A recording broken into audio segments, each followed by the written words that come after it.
Hello मुलांनो, कसे आहात? मी तुमची लक्ष्मी आजी. तर आज आपण भगवद्गीता अध्याय 1 अर्जुन विषाद योग मधील 28वा श्लोक वाचणार आहोत. 27 आपले झालेत. अर्जुन उवाच धृष्टमं स्वजनं कृष्ण युयुत्सुं समुपस्थितं सीदन्ति मम गात्राणि मुखं च परिशुष्यति. आता आपण यांचे अर्थ बघूया. शब्दार्थ. अर्जुन उवाच म्हणजे अर्जुन म्हणाला. दृष्टा म्हणजे पाहून, इनम म्हणजे हे सर्व. हे दृष्टयमम म्हणजे याच्यात दोन शब्द आहे, दृष्टा आणि इमम. दृष्टेइमम असं ईचा उच्चार येतो तो इमम. म आणि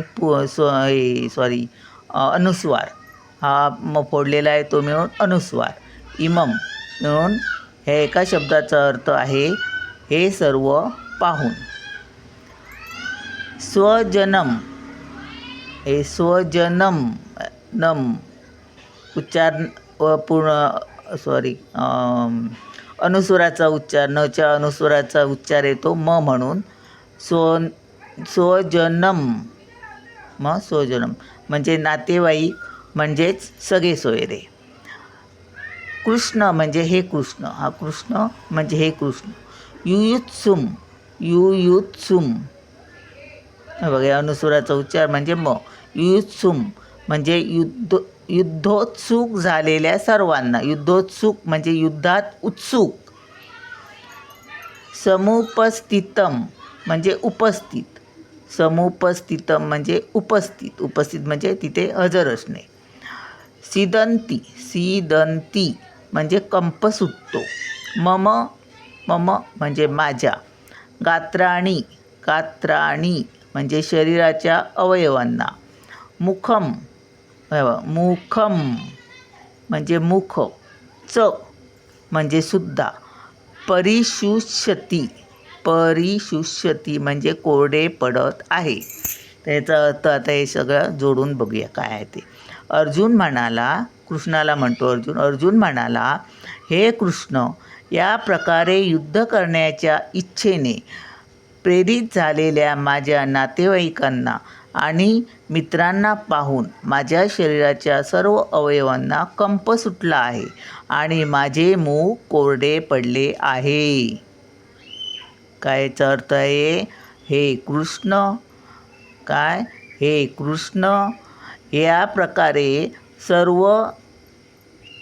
या प्रकारे युद्ध करण्याच्या इच्छेने प्रेरित झालेल्या माझ्या नातेवाईक म्हणजे जे समोर होते ते सगळे त्याचे नातेवाईक आणि मित्र होते.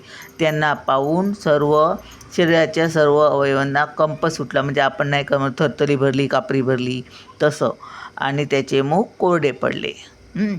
तात्पर्य काय? भगवंतावर ज्या व्यक्तीची प्रामाणिक भक्ती आहे त्या व्यक्तीच्या ठायी म्हणजे ठिकाणी देवी देवता आणि सत्पुरुषांच्या ठिकाणी आढळणारे सर्व सद्गुण आढळतात. भगवंतावर ज्या व्यक्तीची प्रामाणिक भक्ती आहे त्या व्यक्तीच्या जवळ ठिकाणी देवी देवता आणि सत्पुरुष म्हणजे चांगले मोठे महान पुरुष या पुरुषांच्या ठिकाणी आढळणारे म्हणजे त्यांच्या ठिकाणी जे सर्व सद्गुण आढळतात ते प्रामाणिक भक्ती करणाऱ्याच्या जवळ असतात असं.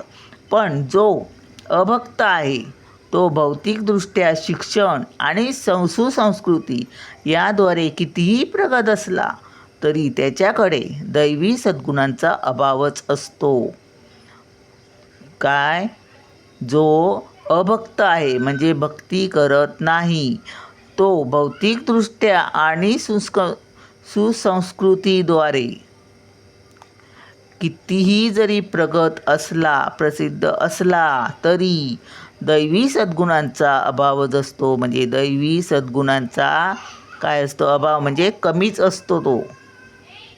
अर्जुनाने जेव्हा आपापसात युद्ध करण्याच्या इच्छेने प्रेरित होऊन युद्धभूमीवर आलेल्या आपल्या मित्रांना अर्जुनाने जेव्हा आपापसात म्हणजे अर्जुनाच्या आणि दुर्योधना दोघांमधले युद्ध होणार आहे त्याला उत्सुक असणारे मित्र आहेत त्याचे मित्रांना सगळे सोयऱ्यांना नातेवाईकांना पाहिले तेव्हा तो त्यांच्याविषयी करुणेने अत्यंत व्याकुळ झाला. आपल्या सैनिकांविषयी तर त्याला पूर्वीपासूनच सहानुभूती वाटत होती आणि आता विरुद्ध पक्षाकडील सैनिकांचा अटळ मृत्यू पाहून अटळ म्हणजे निश्चितच मृत्यू पाहून त्याला त्यांच्याविषयीही करुणा वाटली.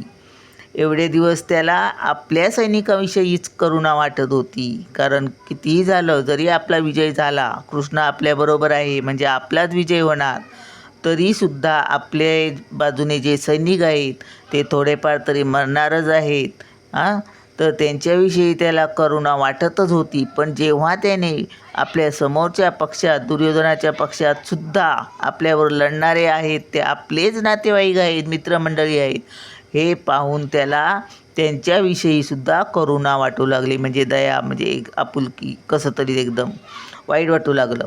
या प्रकारे विचार करीत असताना त्याच्या सर्व अवयवांना कंप सुटला आणि तोंड कोरडे पडले.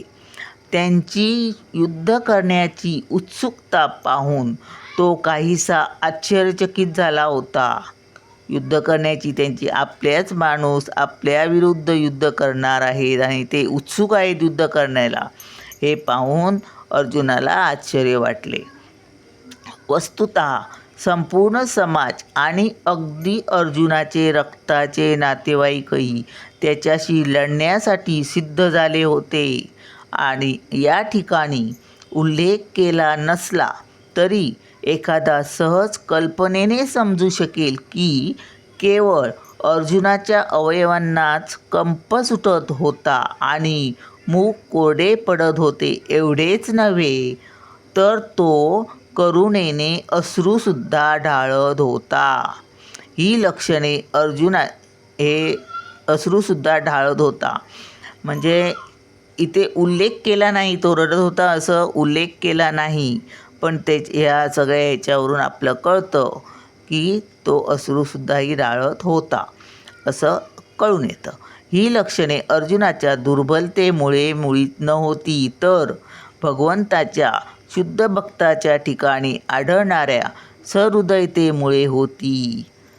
तो जो कापरी भरलेली त्याला किंवा त्याचं तोंड कोरडं पडलेलं, मूग म्हणजे तोंड कोरडं पडलं, त्याचं कारण म्हणजे तो दुर्बल नव्हता, कमजोर नव्हता तर तो एक चांगला माणूस होता, म्हणून त्याला समोरच्या व्यक्तीविषयीसुद्धा वाईट वाटलं, करुणा वाटली. म्हणून असे म्हटले आहे की